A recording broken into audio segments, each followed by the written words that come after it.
Chapter 12 The Revelation Frenzy. When the going gets weird, the weird turn pro. Hunter S. Thompson. Lucius slammed back the vial of liquid in one reckless gulp, the cold metallic taste flooding his senses like a tsunami of forgotten memories. His veins lit up with a searing fire, a wild fire of raw energy that tore through his body, igniting every nerve ending, every synapse, until reality itself began to warp and twist around him. The walls of the chamber, once so solid and imposing, began to ripple like a funhouse mirror, their surfaces melting into fluid streams of color and sound. Lucius staggered, his vision exploding into a kaleidoscope of light, every hue in the spectrum bleeding into the next in a dizzying dance of madness. Somewhere in the far reaches of his fractured mind, he heard the conclave's voices, distorted, overlapping, a cacophony of cryptic whispers and maniacal laughter, but their words were lost in the whirlwind of his transformation, swallowed by the chaos that now raged within him. And then, with a sickening lurch, reality snapped. He was no longer in the conclave's chamber. He was falling, plummeting through an endless void of darkness, tumbling through a tunnel of light and sound that stretched on into infinity. Images flashed before his eyes, fleeting glimpses of worlds he had never seen, yet somehow knew intimately. Jungles teeming with creatures from nightmares and dreams alike, cities built from the bones of long-dead titans, stars that pulsed with a heartbeat of their own. He was in all of them, and none of them, a traveler in the wilderness of the mind, a psychonaut riding the currents of his own fragmented consciousness. Suddenly, he hit solid ground, or at least something that felt like it. The impact jolted him back to awareness, and he found himself standing in a place that defied all logic, all reason, a landscape that seemed plucked from the fevered imagination of a madman. The sky above was a churning vortex of colors, clouds that writhed and twisted like living things, their forms constantly shifting and mutating. The ground beneath his feet was a mosaic of textures, sand, glass, water, fire, all blending into one another in a seamless, surreal tapestry. Buildings, or what could loosely be called such, jutted up at impossible angles, structures that appeared to be made from thoughts, emotions, and memories rather than brick and mortar. And everywhere, the chrysalis symbols, the spirals, the eyes, the endless loops of meaning and madness were etched into every surface, glowing with a strange inner light. "Welcome to the Nexus," a voice said, smooth as velvet and sharp as broken glass. Lucius turned and found himself face to face with a man, or what was left of one.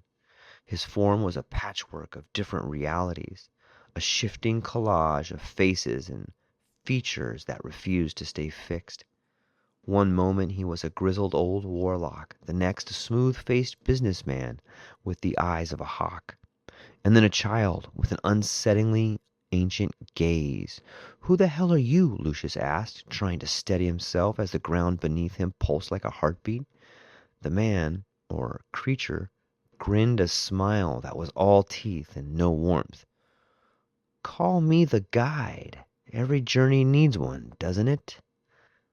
Lucius was about to respond, but the world around him lurched again, throwing him off balance. He could feel the nexus tugging at his mind, pulling him deeper into the labyrinth depths. "Careful now," the guide warned, his voice echoing strangely. "This place has a way of getting under your skin, of unraveling your very soul if you're not careful. You'll see things here, Lucius, things that will make you question everything you've ever known. The Nexus is a place of revelations, but not all revelations are kind." Lucius gritted his teeth, trying to push back the rising tide of panic. "What am I supposed to do here? What's the point of all this?" The guide's ever-shifting form paused for a moment, as if considering the question. The Nexus is a crossroads, a place where all paths converge. It's where you'll find the answers you seek, but only if you're willing to ask the right questions. And trust me, Lucius, the right questions are often the ones you're the most afraid to ask. Before Lucius could respond, the ground beneath him erupted into 1,000 shards of light. He was falling again, this time into a maze of twisted corridors, each one leading to a different door, a different reality.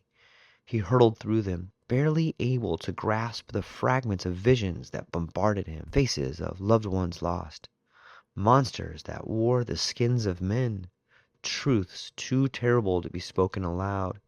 He saw himself over and over in 1,000 different forms, 1,000 different lives, each one more alien than the last. This is the Chrysalis, the guide's voice echoed in the mind, a place of infinite possibilities. But remember, every possibility comes with a price. The words echoed in his skull as he tumbled into the heart of the Nexus, where a massive pulsating orb of light and shadow awaited him. It pulsed with a rhythm that matched his heartbeat, drawing him closer, closer, until he could feel the very fabric of his being unraveling at the seams. "Choose, Lucius," the guide whispered, his voice a razor in the dark. "Choose your path. Choose your truth. But know this, once you've chosen, there's no going back." Lucius reached out, his hand trembling as it brushed the surface of the orb. The moment he made contact, the world exploded into a burst of pure, unfiltered consciousness, and he was flung into a maelstrom of visions so intense, so overwhelming, that they threatened to tear him apart. And then, just as suddenly, it was over. Lucius found himself standing on a precipice, overlooking a vast, ever-shifting landscape of light. The guide was beside him, silent now, his form flickering in and out of existence. Lucius knew without being told that this was the choice, the final choice, the one that would define his path, his purpose, his very existence.